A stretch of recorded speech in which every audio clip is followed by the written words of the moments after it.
کون سرکشا جب تک میرے پاس کوئی تحریر نہ ہو کہ کس نے دی ہے یہ سرکشا؟ میں کیسے بھروسہ کروں کہ یہ خاکی وردی پہنے اور ہتھیار لیے ہوئے لوگ اتر پردیش سرکار کے لوگ ہیں؟ ایک بات۔ دوسری بات یہ کہ میرے مالی حالات اس وقت ایسے نہیں ہیں کہ میں سیکیورٹی کے لیے کوئی سواری مہیا کرا سکوں، تو میں نے یہ بھی میسج کرایا کہ اگر آپ سیکیورٹی دے رہے ہیں تو انہیں بٹھانے کے لیے میرے پاس گاڑی نہیں ہے۔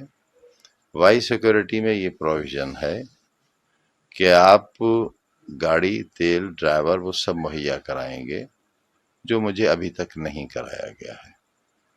اور جب تک وہ نہیں ہوتا اور جب تک تحریری طور پر سرکار مجھے یہ نہ بتائے کہ مجھے سرکشا ملی ہے، کس شرح میں ملی ہے، اور یہ بات اس لیے کہہ رہا ہوں کہ آج ہی ایک ہندی کے بڑے اخبار میں یہ خبر شائع ہوئی ہے کہ سرکار میں اس بات پر وچار ہو رہا ہے کہ جب مجھے وائی شرح کی سرکشا ملی تھی تب میں سزا یافتہ نہیں تھا۔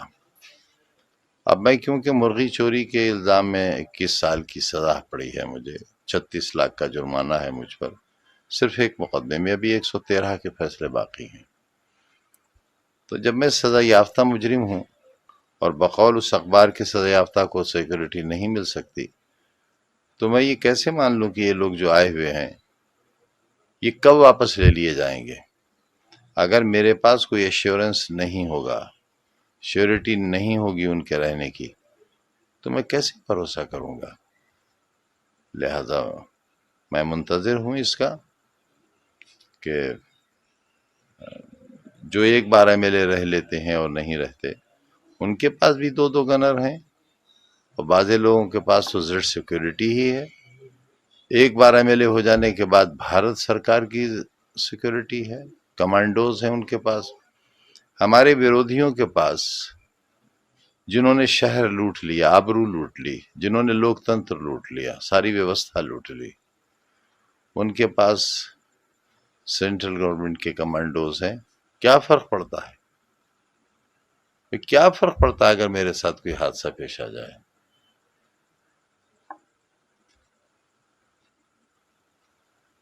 ویدھان سبھا میں کنڈولنس ہو جائے گی، ایک پارلیمنٹ میں ہو جائے گی، کہہ دیا جائے گا مرحوم بہت اچھے آدمی تھے۔ یہ نہیں بتایا جائے گا اس وقت کے چور بھی تھے، وہ مرغی چور تھے، بکری چور تھے، بھینس چور تھے، فرنیچر چور تھے، کتاب چور تھے، انہوں نے اور ان کی پروفیسر بیوی نے شراب کی دکان لوٹی تھی۔